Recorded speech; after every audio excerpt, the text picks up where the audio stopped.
Isabelle is a beautiful young French girl, enjoying a beach vacation with her parents, younger brother Victor, and some family friends. Her parents divorced 7 years ago, and she's been living with her mother and stepfather ever since during lunch. Isabelle's mother asks her to bring her friend Felix home someday, but the girl refuses to do so since they've only met yesterday. Later, Victor becomes bored and wanders around the room, checking on what everyone's doing. However, when he reaches Isabelle's room, he notices her pleasuring herself and is taken aback by the sight. The following day, Victor and Isabelle walk to the beach to sunbathe, and Felix also arrives at the scene. He then invites Isabelle to a party that evening, to which she eagerly agrees. That evening, Isabelle gets ready for the party and asks Victor to distract her parents so she can sneak away. She then arrives at the party and spends time with Felix. Later, they go to the beach and start kissing. One thing leads to another, and they eventually make love to each other. Afterward, Felix walks home with Isabelle, and they say their goodbyes. A few moments later, Victor walks into Isabelle's room and asks her what happened earlier, and she candidly tells them that she slept with Felix. However, when Victor asks her to tell him everything that happened, Isabelle brushes them off and tells them to keep this a secret. The following day, Isabelle goes to the beach with her entire family. Felix also joins them, and he realizes at this point that Isabelle has no feelings for him. That evening, the family had fun while celebrating Isabelle's 17th birthday, and after a few days, the vacation ends and the family decides to return home. Well, on the way back, Isabelle notices Felix from the car,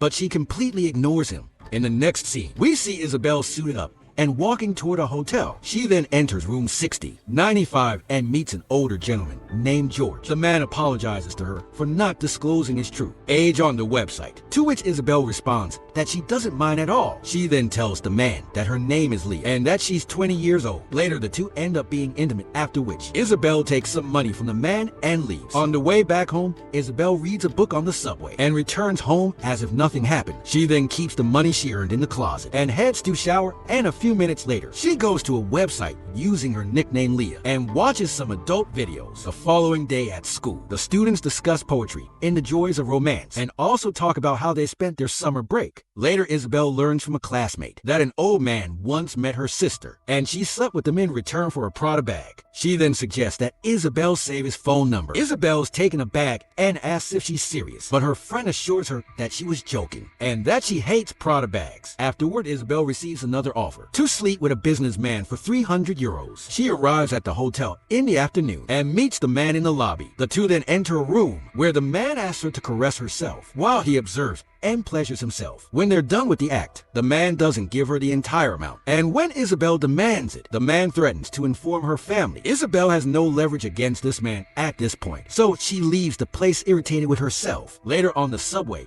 Isabelle receives a text message telling her that someone's interested in her services. For 500 euros, Isabelle accepts the offer without hesitation and arrives at a parking lot. Then she doesn't want to be lied to again. Without hesitation, the man agrees, and they have a great time in the car. Upon arriving home, Isabelle is unintentionally seen by her stepfather while taking a shower. Then he informs his wife that is Isabelle's second bath of the day, and in response, she tells her husband that is all a woman's business. Later, Isabelle's mother invites her to visit an opera theater with her, but she declines, claiming that she's not in the mood. However, when her mother convinces her that she needs to go out and explore life at this age, Isabelle changes her mind. Once they reach the opera theater, Isabelle notices one of her clients called George, accompanied by a young woman. She also sees a family friend, Peter, who is on holiday with them by the sea. Showing interest in her mother moments after that, Isabelle receives a text message from George inviting her to meet him at their usual hotel. On Wednesday, the next meeting with George is different because they have a drink and talk for a long time. When she wonders who the girl at the theater was, George reveals that she's his daughter. The two haven't spoken in many years, but he's now trying to repair their relationship as they chat. George inquires if she has many other clients like him, but Isabelle doesn't answer him. Following that, they proceed to have a steamy time together. When Isabelle realizes he's dead, she anxiously rushes to the restroom, where she stumbles and hits her head. Isabelle notices that George is taking a stamina boosting medication and died as a result of an overdose. She then rushes out of the hotel without notifying anyone. However, when she reaches home, Isabelle tells her mother that she slipped in the shower and hit her head the following day. Two cops arrive at Isabelle's mother's office and reveal the truth about Isabelle's double life. Mother startled and refused to believe that her daughter could do such a thing. But when the cops show her photos of Isabelle outside the hotel, she's horrified by the revelation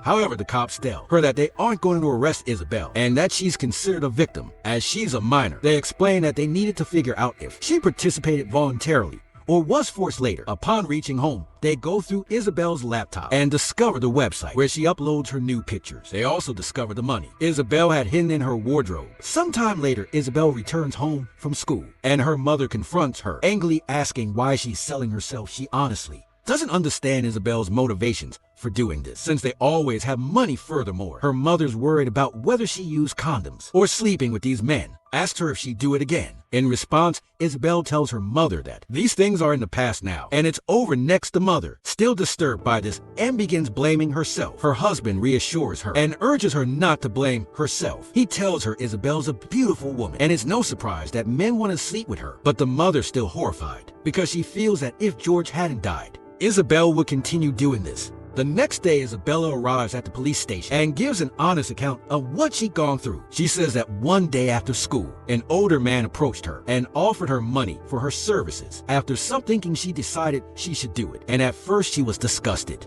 She soon grew used to it. She also bought a second phone for work use and signed up for a website to meet men. The officer then asks her if she intended to do this again in the future. Isabel claims it's just an experience, but the officer warns her that it may be dangerous because she never knows who she meet. Underage girls are easy prey, and they're frequently attacked and even killed. That evening, Isabel's mother tells her to see a psychologist because she believes Isabel may be suffering from psychiatric troubles. Isabel, on the other hand, claims she doesn't need a psychologist and assures her that she's okay. After that, her parents deliberate on what to do with the money. They think it's better to donate at some place, but Isabel becomes agitated and declares that she wants her money for herself because she earned it the following morning. Isabel and her mother go to see a psychologist. There, Isabel claims that she wants to pay the doctor with the money she earned. Her mother refuses, but the psychologist says that she earned the money and that is hers that evening. Isabel visits Peter's home to watch his children while he and his wife go out. When the couple returns home, Peter offers to drive Isabel home. However, the wife is clearly against it, so she drives Isabel herself. On the way, Isabel understands that her mother told Peter's family about her, which is why his wife's afraid. However, she tells Peter's wife that she's not a threat and that she should keep an eye on her husband instead. Upon arriving home, Isabel speaks with her stepfather, who informs her that her mother's upset because of her actions.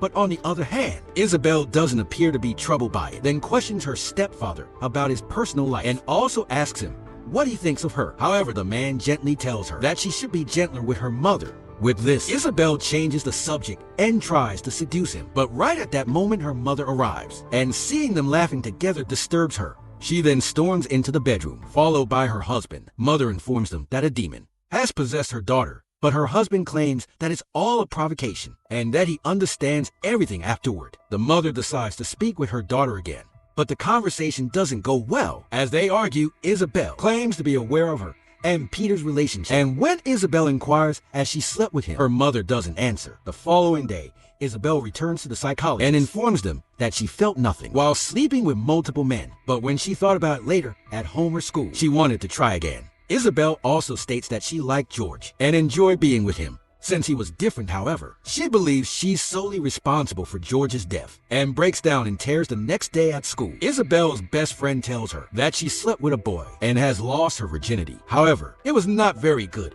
and the boy is now ignoring her. Isabel reassures her, saying that this is normal for the first time, and suggests that they go to a party later that evening. Isabel's friend arrives to pick her up, and the two of them go to the party. There, Isabel drinks a couple of cocktails before venturing out onto the balcony, where she meets her classmate Alex. Now, Alex appears to have a crush on her and asks if he can kiss her. Without hesitation, Isabel allows them, and the two share a kiss and dance together. After that, they wander around the city all night, talking about their lives. After some time has passed, the scene transitions to the spring session, and Alex and Isabel are in a relationship. However, Isabel doesn't have feelings for him, and she ends their relationship. Alex is clearly upset by this, but he accepts her decision and walks away. After that, Isabel takes out her secret SIM card and inserts it into her phone. As soon as she turns on the phone, multiple messages show up, and she smiles in satisfaction. In the next scene, Isabel arrives at the same hotel where she used to go. After waiting for a while, an old woman approaches her and informs her that she's George's wife. She tells Isabel that she knows everything about how they met and their intimate lives. Isabel apologizes for his death, but the woman informs her that it wasn't her fault because he was already sick. Instead, she's glad that George died. While making love to a beautiful girl like her, she then offers Isabel 300 euros and asks her to accompany her to room 6095 where her husband died. Upon arriving at the room, Isabel assumes the woman is trying to take advantage of her and asks whether she should undress. But the woman answers that it's not necessary. She then lies down in bed and invites Isabel to join her. Then the woman proceeds to caress Isabel's face and tells her she's a beautiful woman. Soon they both fall asleep. But a few moments later, Isabel wakes up alone in the room with the money left on the counter for her.